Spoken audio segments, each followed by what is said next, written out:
Good afternoon, everyone. My name is Vladimir Tsarkov, and I'm representing the management team 7.2. YRN Hotel was founded in 2009, located in the heart of Paris at the waterfront site of the Seine. YRN Hotel is a 4-star hotel welcoming business, leisure, large and small groups. We have 250 rooms, of which 50 are premium and 200 are standard. We also possess a restaurant, 1 bay exercise room, small pool and outdoor recreation area. Also, a 2,000 square feet conference room, an event space in a flexible configuration. Our positioning will focus mainly on leisure and business segments. For quality, we focused on mid-scale quality at a decrease throughout Q1 and 4. The initial position was to be in the quadrant for high price and high quality, but this was our target but failed to achieve this target and thus changed our positioning. By adjusting the prices at a lower rate through the pricing strategy of predatory pricing, we attracted more customers than competitors that seek a practical but pleasant stay for either leisure or business. We had a weekday focus to attract transients mainly through direct bookings. The weekend focus was adapted pricing for lower demand so that the power price could attract more customers. So lower prices during weekends than weekdays.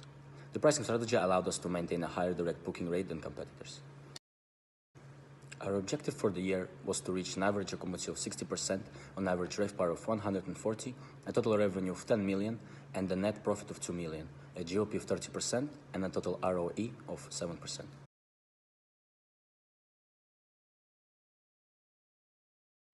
Our performance review for our total occupancy can be seen in this table here, as we obtained an average occupancy of 65.03%, meaning that our target average occupancy of 60% was achieved. And for example, in Q2, the target exceeded by 5%, in Q3 by 14%, and finally in Q4 by only 3%.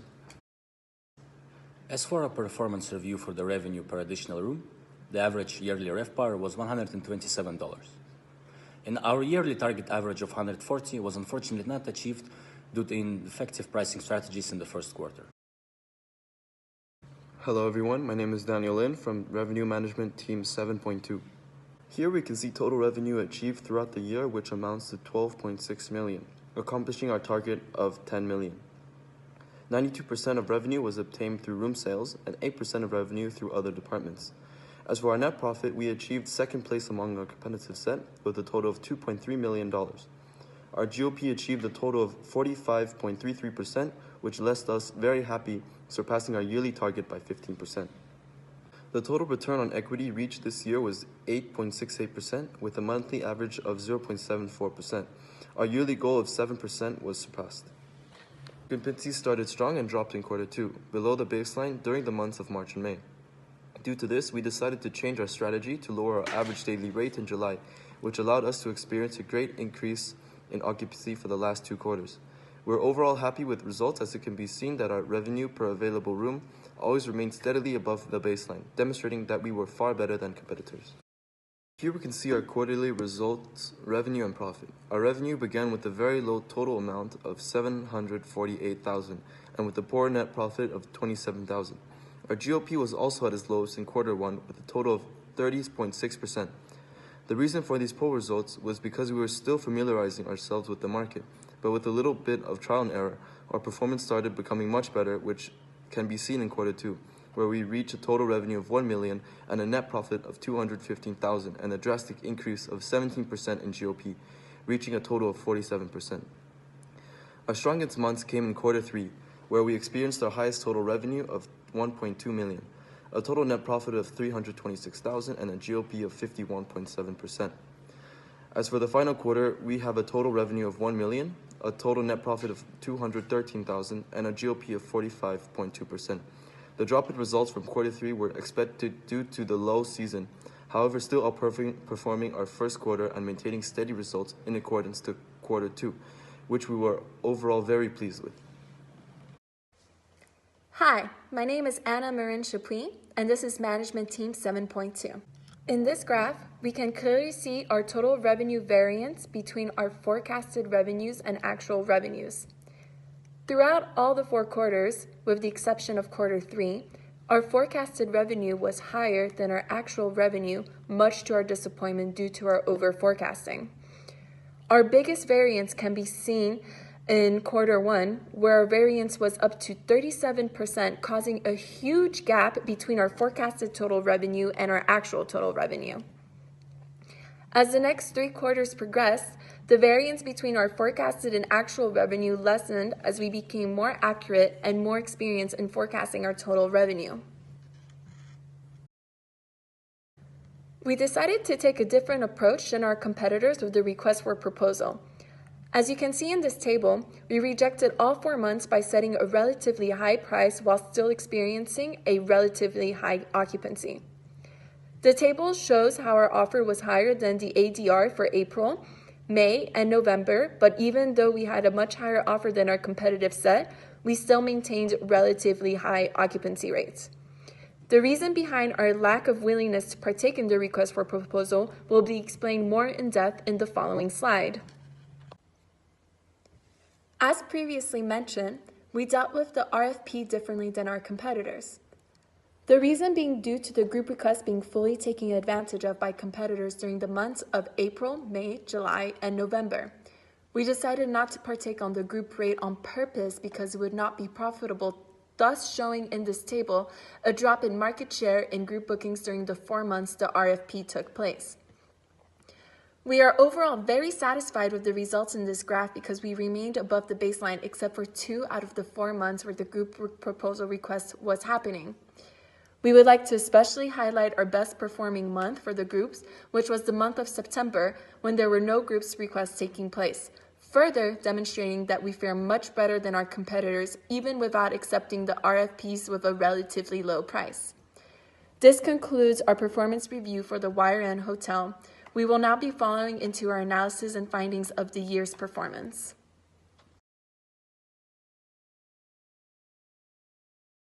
Here, we will be sharing our analysis and findings of the year's performance of YRN Hotel.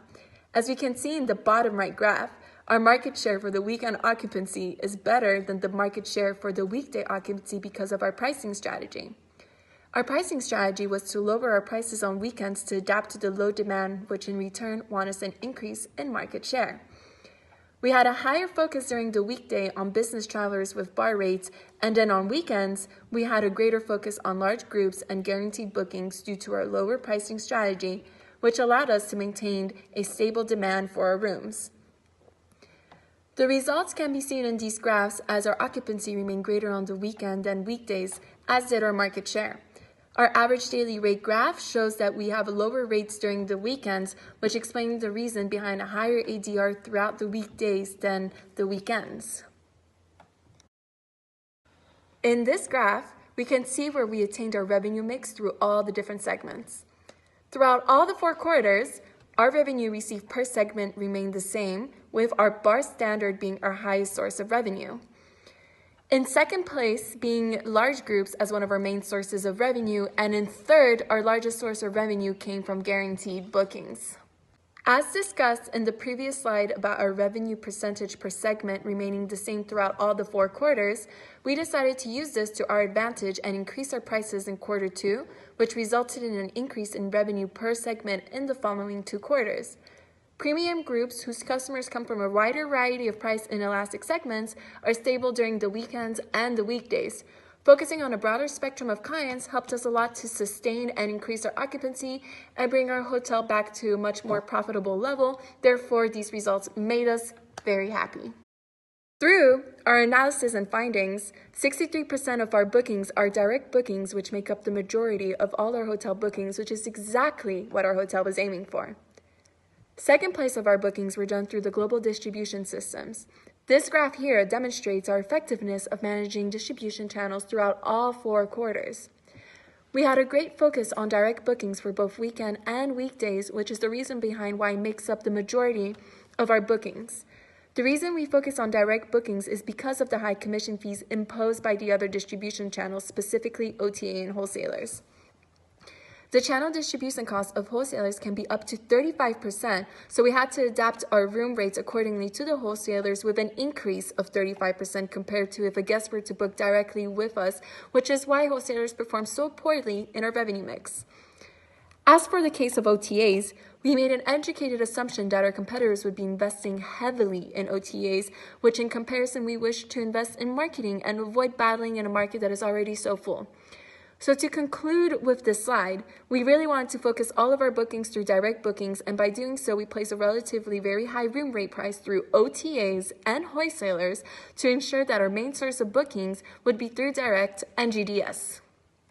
Hi, my name is Yuhua Fu, and this is Management Team 7.2. We were able to achieve the objectives we had in the beginning, which can be seen here in this map for our placement in March. Our positioning was one offering high price for high quality, which was our goal quadrant. However, due to some bad management decisions, our quality started to drop, which will be further explained in the following slide. As mentioned previously, after March, we started to experience a loss in quality due to our poor refurbishment management. However, even with the loss in quality, we're still maintaining our prices, thus causing May and June to be our months with the worst positioning. As can be seen in these two maps, we were placed in the most undesirable quadrant, which is the quadrant for high price for low quality. Following into the beginning of quadrant 3. In July, we started to reposition ourselves by adapting the prices to quality in order to have a better match for the price for value. And as it can be seen in this map for September, this is the best position we could have asked for, because our competitive sets were all concentrated in the same price-value map positioning in the center. Therefore, we had no direct competitor for the low price, and causing a dramatic growth in our market share. The timing could not have been better, as September is peak period, so the demand was especially high, thus explaining the reason behind our huge profit in September. In this slide, we can view our performance for our reputation management. I would like to start off by stating the fact that we forgot to pay for the reports including e-commerce on the market and advertising page for the months of January, July, and August. These mistakes cause us dire consequences in our reputation management. Due to our careless mistake, we did not manage to see the needed reports to see which rooms or features needed refurbishment during those months. As a result, the investments that should have been used for those refurbishments based from our non-existent reports were instead used on different areas of hotel that were not as necessary as an investment as those should have. Our best month for our reputation management was March, while in contrast our worst month was December. My name is Eric Rowley, and this is a presentation for Wire and Hotels for Revenue Management.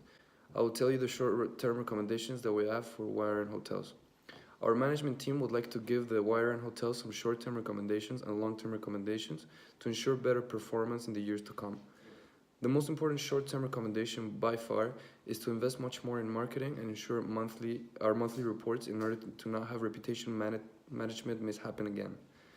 A second recommendation would be to have a detailed refurbishment plan to follow throughout the year. Our initial goal was to be in the quadrant for a high price and highest value. So a short-term recommendation would be to look into a skimming price strategy and start to implement it in order to help attain our goal quadrant as quickly as possible. A final short-term recommendation would be to continue to monitor the revenue from different distribution channels and to gradually increase the prices in order to gain more profit without experiencing a drop in occupancy. Hello, my name is Victor and I'm going to present to you the long-term recommendations we have for the Wire and Hotel. Our first long-term recommendation would be to invest in a spa.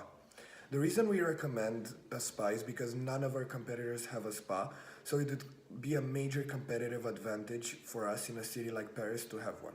Furthermore, a spa is both useful for leisure and business guests.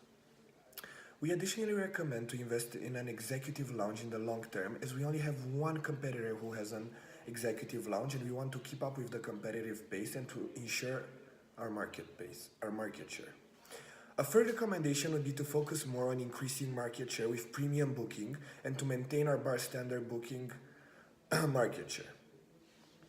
To remain at our market index and RevPAR index above the average for long term. Following our short-term refurbishment recommendations, in the long term our reputation would go back to our initial goal quadrant, which is a high price for a high quality quadrant. A final recommendation would be to take advantage of other distribution channels such as OTAs instead of relying so much on direct bookings. If customers decide to book with OTAs, we will apply different pricing strategies for these channels.